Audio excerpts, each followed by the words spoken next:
May I come in? Please come in. Good evening, ma'am. Good evening, sir. Good evening. Please take a seat. Pulkit, how are you? Fine, sir. Good. Briefly introduce yourself to the board. So I am Pulkit Bajaj. I am a doctor by profession and currently a student at UCMS and GTB Hospital in the Department of Anesthesiology. I was born in Delhi. I did my schooling from Springdale School, Pusa Road. Okay. I did my MBBS from Maulana Azad Medical College and graduated in 2022.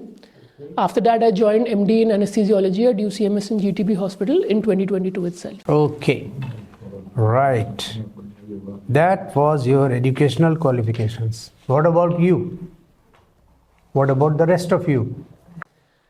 So, some of my hobbies are I like watching and playing cricket and playing football as well. And I've also developed an interest in watching movies and TV series based on historical events with a particular focus on the Second World War. Okay, all right. Sir. So presently you are doing MD. Okay. So such a nice and noble profession. You are already almost MD and do the sutra specialization. So why you want to come to civil services? Is it not a wastage of your whatever you have done till date?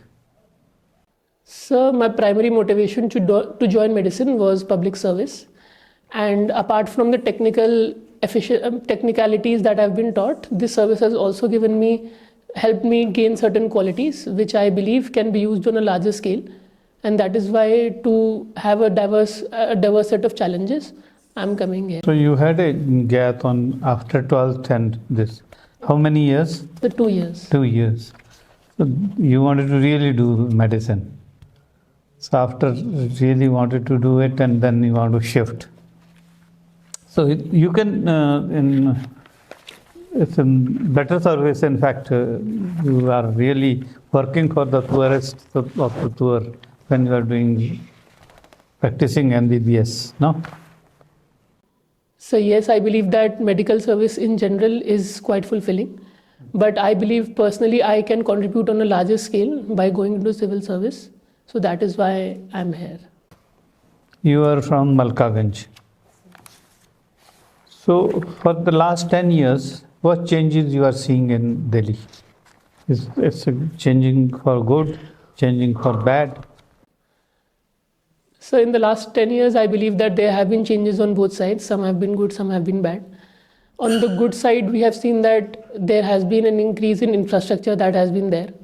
And recently, the renovation in Chandni Chowk startled everyone, including me, where it has become, earlier it used to be very crowded. Now, due to the rules that have come in under beautification, it has become rather clean.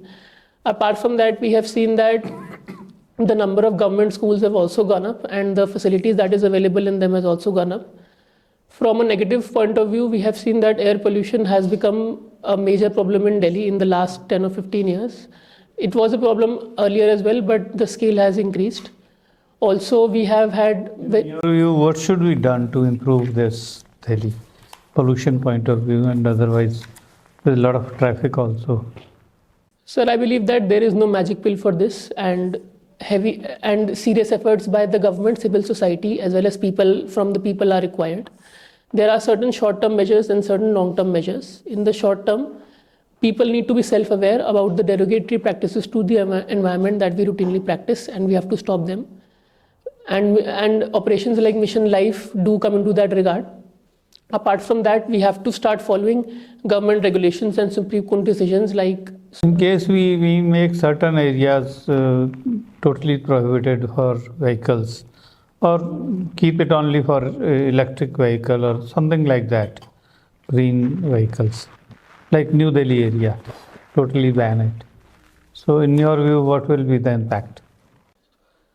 So I believe that it would create certain challenges because, for example, if a person is coming from North Delhi towards Central Delhi, he cannot be expected to change his mode of transportation if he is coming by a petrol vehicle once he enters that area.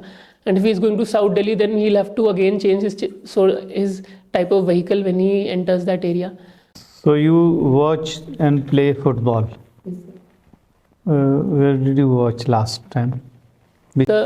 So yesterday night I watched Arsenal against Brentford, the last match. Arsenal? Against Brentford, yes sir. Okay. On TV? Yes, sir. And actually, when did you watch last? In the stadium, I watched in 2011. Sir, Jawaharlal Nehru Stadium in Delhi. Jawaharlal Nehru. Yes, sir. Okay, which one? 2011, it was our former captain Baichung Bhutia's farewell match, and the Bayern Munich team had come to visit India for That was long back. Which year? 2011, sir. 11. After that, you didn't go. There's one stadium nearby your college also. You never went there to see. Which tournament is held there every year? Are you aware of that? Named after whom? Some tournament is held in that stadium. So I'm so sorry, sir. I'm not aware of that name. Okay. Okay. Pulkit. What do you mean by Pulkit? Sir, it means to be happy. Happy, blooming. Yes, sir. There is a actor also in of your name, Pulkit. Yes, Are sir. you aware? What is Yes, his sir. name? So Pulkit Samrat. Yes. You tell me, your father is in having own business. Yes, sir. What he is doing? Sir, he has a store of electrical appliances in Karol Bagh. Store of electrical appliance. How is he doing in business? So, It is- so currently it's stable, but there were a couple of tough years during the COVID times, but now things are looking up, fortunately. Better. Okay, you tell me, have you heard about this Jamnagar celebration which were going on? Yes, sir. Are away? What Yes. was the occasion? So it was the pre-wedding functions of Mukesh Ambani's youngest son, Anant Ambani. What is your take out of that? Is it good, or what do you think it should be done on such a large scale? What is your take out of it? Sir, I believe that it is everyone's right to spend their money they see fit.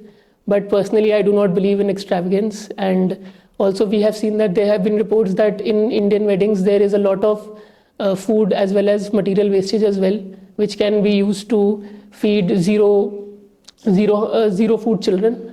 And also, this creates a such situation where other people also feel pressured to spend more on marriage functions, which creates a debt spiral in many parts of the country, unfortunately. Why such events are so much given media coverage? It is a personal affair, matter more or less, celebration of marriage, pre-wedding celebration. But it came for 4 or 5 days, every day reports were coming, so and so. Why do you think so much media coverage? Is it required?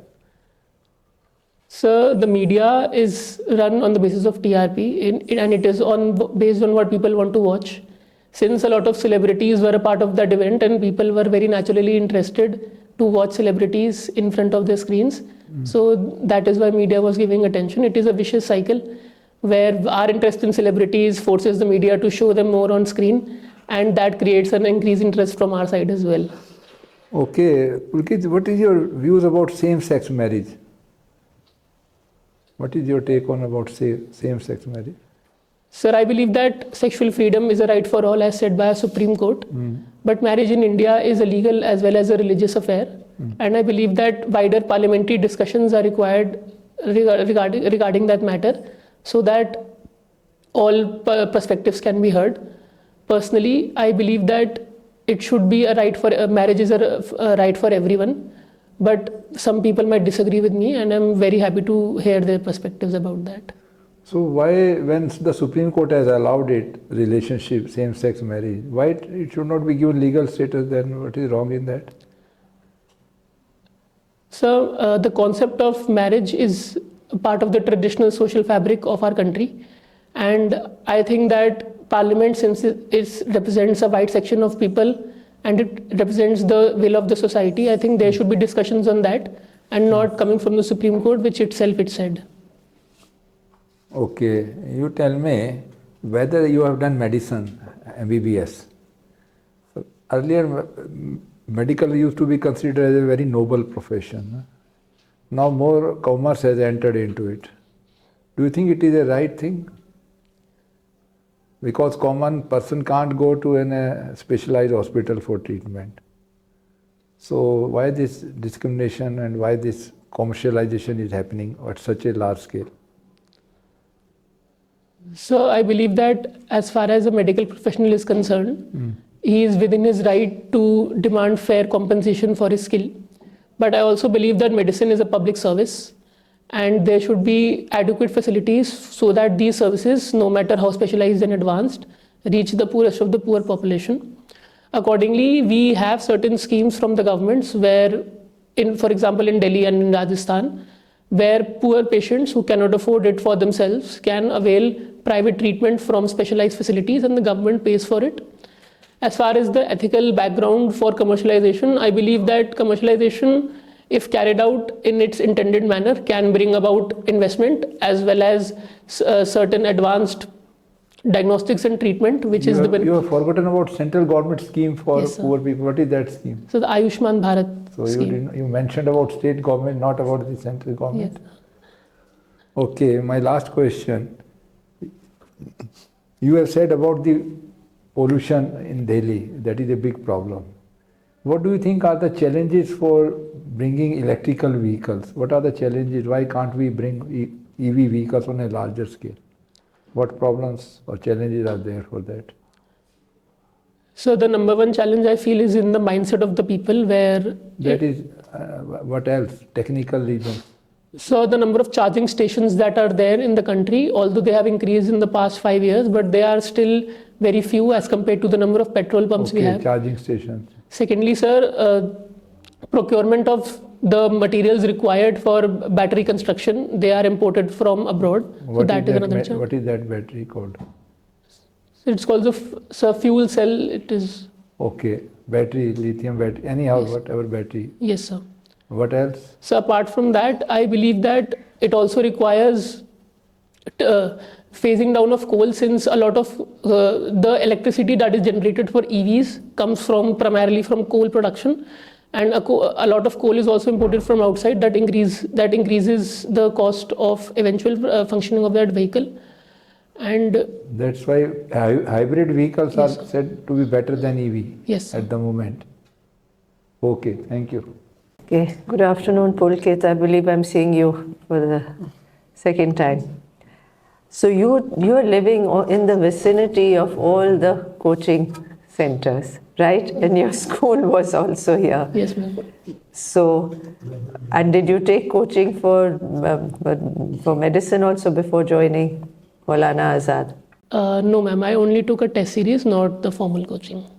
Okay, so this time you've had to invest more in coaching. Yes, ma'am. In some respects, one can. Why would we have to do more for the IAS, but for medicine? I mean, that's very tough, right? And that was very natural for you, or you didn't need any coaching? No, ma'am. I felt I did need coaching, but I did not want to put a financial burden on my family, so I decided not to take it. As far as for this exam was concerned, by the time I started coaching, I was earning myself. So I supported myself and I felt comfortable investing that money towards this endeavor. Okay. And we have a lot of international visitors coming for medical reasons here, right? We have so many super specialty hospitals.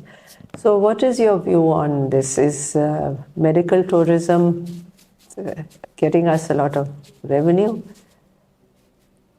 And is it a good thing? Ma'am, I believe that medical tourism, apart from getting us the revenue, it is also bringing our medical system international repute, because we are becoming a country where not only from developing nations, but for routine surgeries, now we have seen that many people from the West also prefer to come to India, since we can offer a higher standard of care at a fraction of the cost. I believe that this particular thing needs special attention, because I think it is an untapped market as of yet. And only states like Karnataka, only one state actually, Karnataka, has a policy regarding medical tourism, and it is working on an ad hoc basis in other states. I think this needs more focus. So what is the highlight of that policy? How they have been able to regulate it or set standards? Can you just tell us just some very key points of that policy in Karnataka? Ma'am, in that policy, hospitals, only registered hospitals under that policy can offer medical tourism, since it is also a matter of national pride and we do not want to see oncoming incidents happening. Secondly, it also helps the patients and their attendants who want to come help them get visas and plane tickets easily. Also, it provides other ancillary facilities. For example, it also includes hotels in the vicinity of these hospitals so that attendants can live there. So these are some of the points that they have said. You said hotels for in the vicinity. That brought to mind, that road in front of Safdarjung and All India Institute.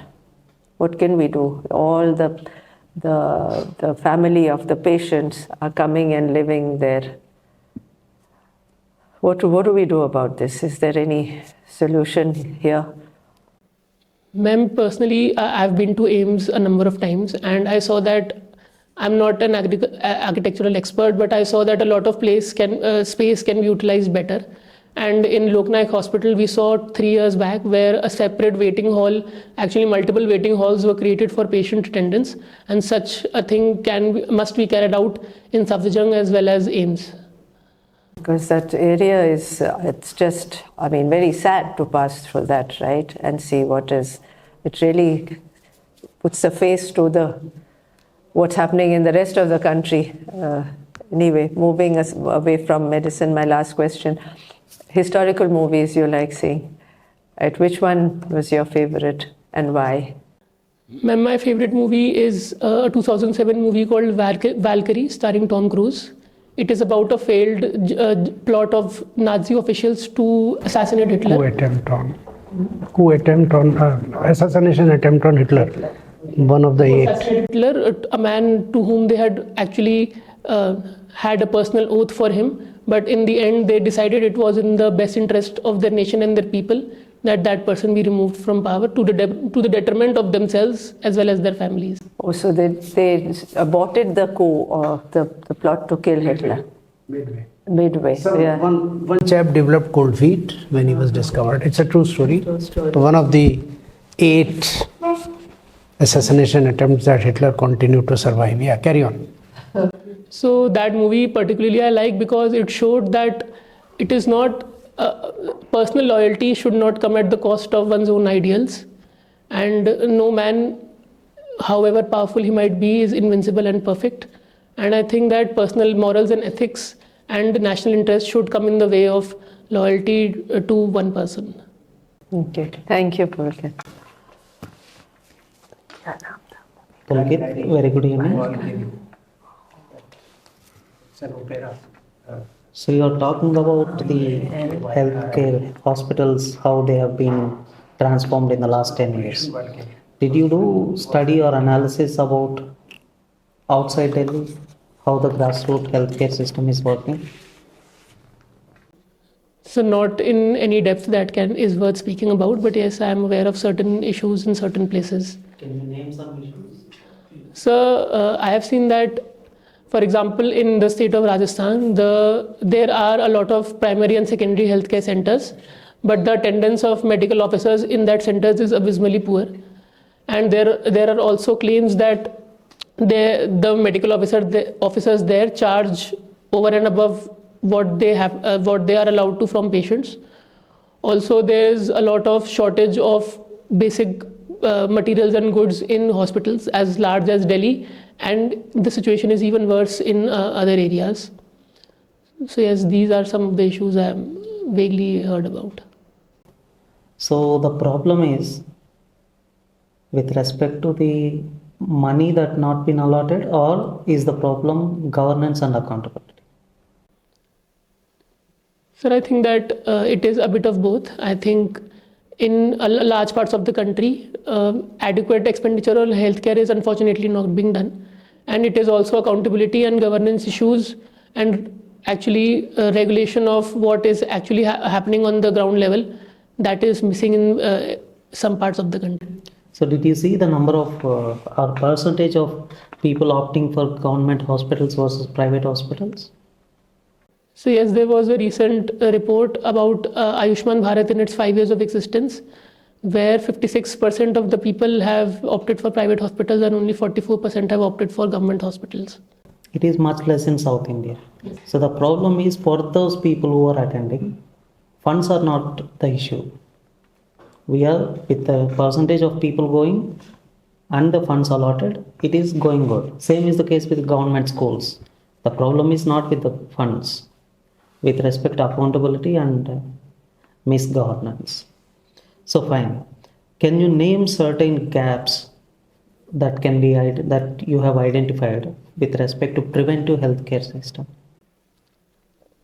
I believe that the funds that are allotted for preventive healthcare is only approximately 10% of our entire health budget.